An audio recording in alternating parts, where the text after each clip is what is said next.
September 12, 1943. Occupied Paris, France. A British Special Operations executive agent, codenamed Valentin, waits in the narrow corridor of a Gestapo requisitioned apartment building on Rue de la Pompe. His right hand grips a device unlike any conventional firearm carried by Allied or Axis forces, a tube of machined steel, 13 inches long, cold and heavy, with a peculiar bulbous magazine protruding from its grip. The Welrod Mark I pistol. No slide, no visible ejection port, no sound when fired beyond a mechanical whisper that vanishes into the ambient noise of occupied streets. At precisely 21:47 hours, Sturmbannführer Klaus Hoffmann, responsible for the interrogation and execution of 17 resistance operatives in the previous month alone, ascends the stairwell. Valentin steps from shadow. The Welrod's suppressed report is indistinguishable from a closing door 2 floors away. Hoffmann collapses without utterance. Valentin rotates the weapon's bolt, manually ejecting the spent .32 ACP cartridge into his palm, and exits through the service entrance. By morning, German security services will find no witnesses, no shell casings, and no explanation beyond the growing dread that shadows themselves have become lethal.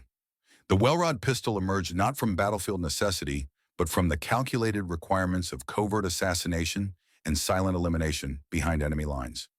Developed in 1942 at the Inner Services Research Bureau facility in Welwyn Garden City, from which the weapon derived its designation, the Welrod represented British Special Operations executives' response to an operational reality unaddressed by conventional military arms: the need for a completely silent, entirely reliable, close-range weapon capable of killing enemy personnel without alerting nearby guards or patrols.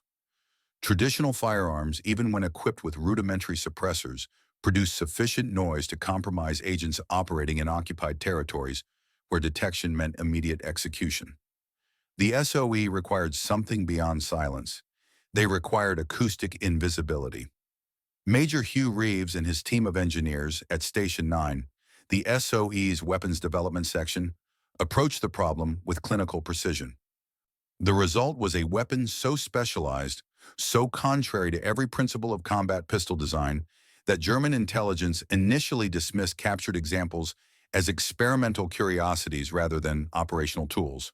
They would revise this assessment as bodies accumulated. The Welrod's construction reflected its singular purpose with mechanical absolutism. The weapon's core consisted of a solid steel tube housing an integral suppressor that occupied approximately 2/3 of its total length. Unlike screw-on suppressors that degraded accuracy and increased weapon profile, the Welrod suppression system formed the barrel assembly itself. A series of metal baffles and wipes, rubber discs through which each bullet passed, trapped and cooled propellant gases before they could escape and create the characteristic report of gunfire. The barrel measured just under 4 inches, chambered for subsonic .32 ACP cartridges specifically selected because they remained below the speed of sound without specialized loading, eliminating the supersonic crack that betrayed most suppressed weapons. The bolt-action mechanism, borrowed conceptually from rifle designs but scaled to pistol dimensions, ensured the weapon remained sealed during firing. No gas-operated slide, no open ejection port, no mechanical clatter. To reload, the operator manually rotated and withdrew the bolt, extracting the spent casing, then fed a fresh cartridge from the detachable 6-round magazine housed in the grip.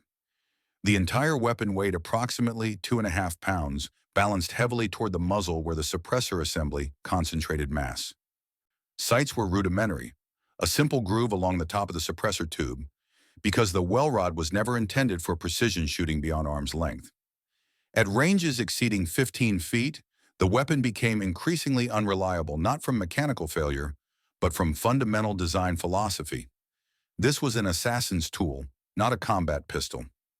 Production quantities remain partially classified, but documented records indicate approximately 2,800 Welrod pistols were manufactured between 1943 and 1945, distributed primarily to SOE agents, the Special Air Service, the Office of Strategic Services, and select resistance cells operating in France, Norway, Denmark, and the Low Countries.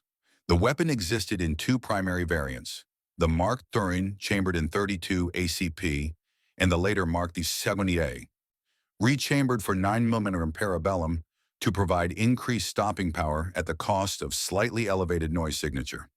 Both variants shared the same operational principle: manual bolt operation, integral suppression, and designed obsolescence.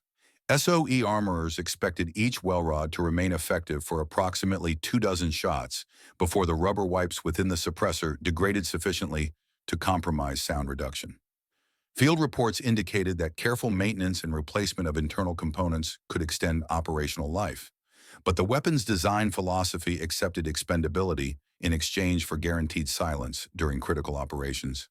Agents were instructed to discard Welrod pistols after mission completion, as the weapons bore no serial numbers, no proof marks, and no identifying characteristics that could trace them to British intelligence services. If captured, they appeared as anonymous mechanical objects devoid of context or origin. The psychological impact of the Welrod exceeded its tactical utility by orders of magnitude.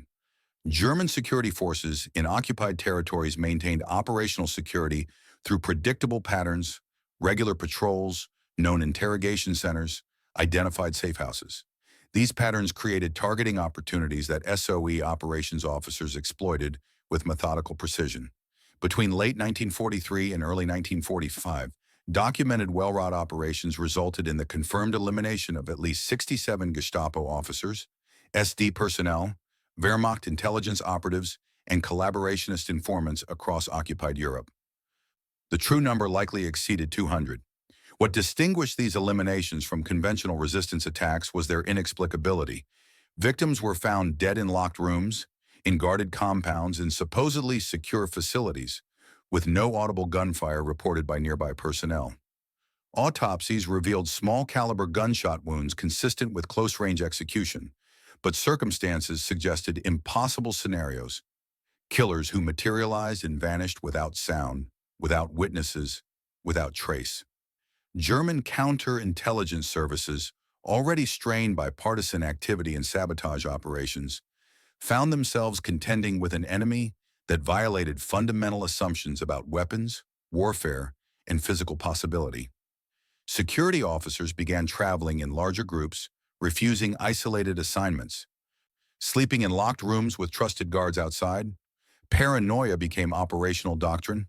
One documented incident from March 1944 illustrates the weapon's psychological efficacy with particular clarity.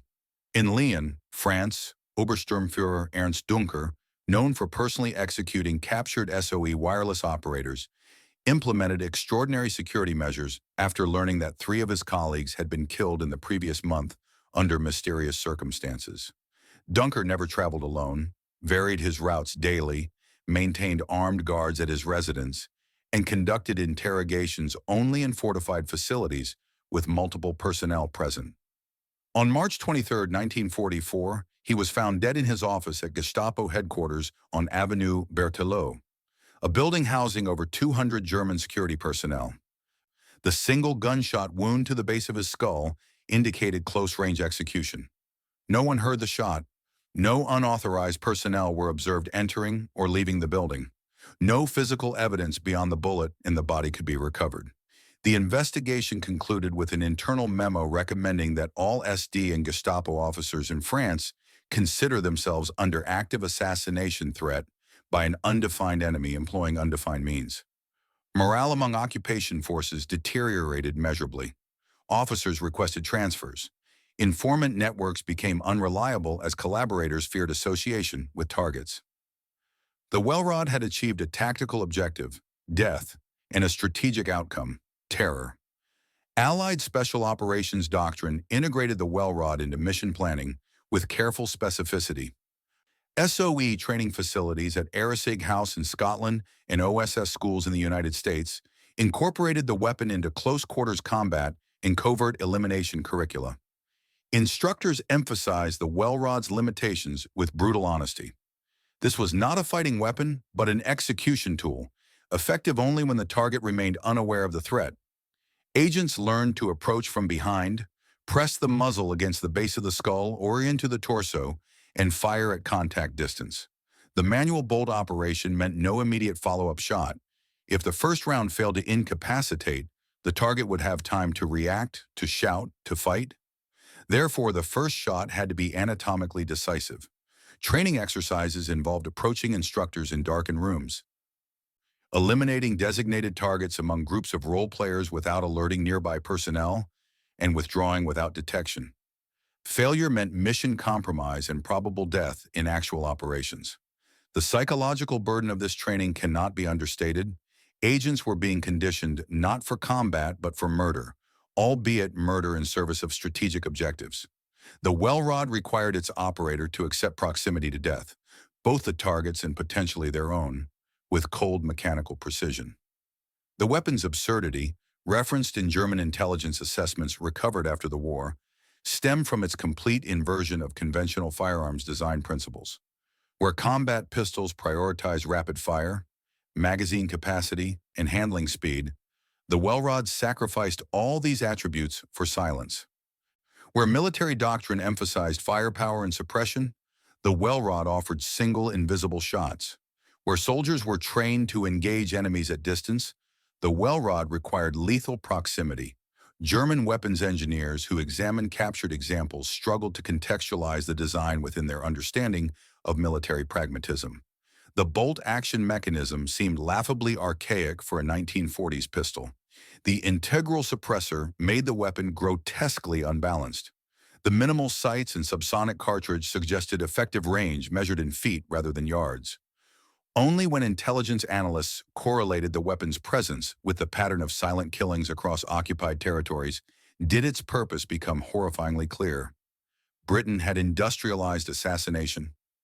They had created a weapon whose entire design philosophy centered on killing people who did not know they were about to die.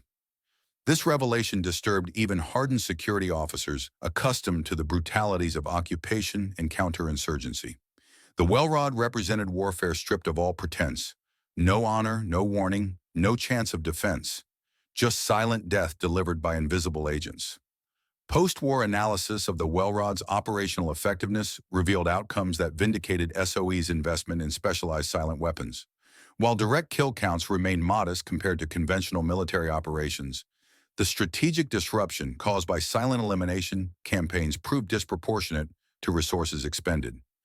Each Welrod assassination forced German security services to divert personnel toward protective details, investigative teams, and enhanced counterintelligence efforts.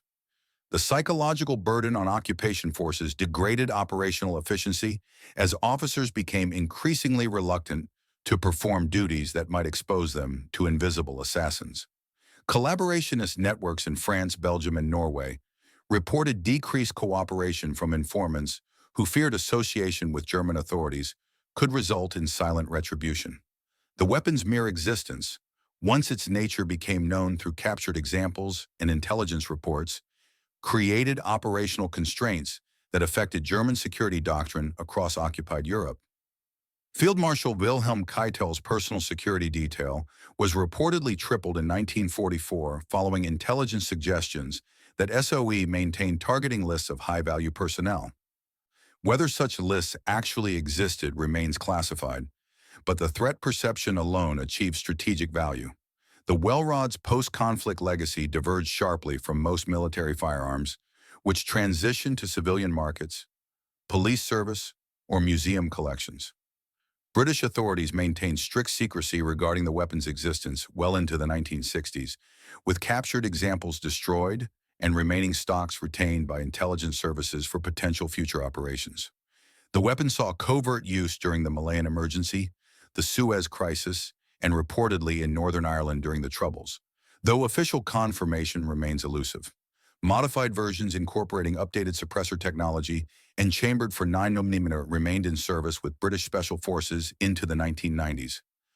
The fundamental design principle, manual bolt operation combined with integral suppression for maximum silence, influenced subsequent generations of suppressed weapons, including the Soviet PSS pistol and various specialized firearms developed for counterterrorism operations. Modern suppressor technology has advanced beyond the Welrod's rubber wipe system, but the weapon's core philosophy endures. In certain operations, absolute silence justifies every compromise in fire rate, capacity, and handling characteristics. Perhaps the most significant legacy of the Welrod lies not in technical innovation, but in its stark articulation of warfare's darkest necessities. The weapon force's uncomfortable acknowledgement that wars are not won exclusively through battlefield valor or strategic brilliance, but also through calculated violence executed in shadows by individuals whose names remain unknown and whose actions defy romantic notions of combat. The SOE agents who carried Welrods into occupied territories understood that their work bore no resemblance to conventional soldiering. They were engaged in systematic murder, however justified by strategic necessity and however righteous the cause. The weapon they carried reflected this reality with brutal honesty. No ornate grips, no aesthetic considerations, no concession to tradition or ceremony. Just cold machine steel designed to end human life without sound, without warning, without witness. When Gestapo officers began fearing shadows, they were responding rationally to a genuine threat, an enemy that had weaponized silence itself, that had industrialized death's most intimate form. The Welrod remains, decades after its operational deployment, one of the most unsettling artifacts of the Second World War, precisely because it strips away comforting abstractions about warfare and confronts us with killing reduced to its most essential, most mechanical, most coldly purposeful form. In museum collections where surviving examples now reside, the weapon appears deceptively simple, a tube with a grip, rough and industrial, almost absurdly crude. But in the hands of trained agents in occupied cities across Europe, this absurd device became something more terrible than any conventional weapon, proof that in total war, even silence could be made lethal, and shadows themselves could kill.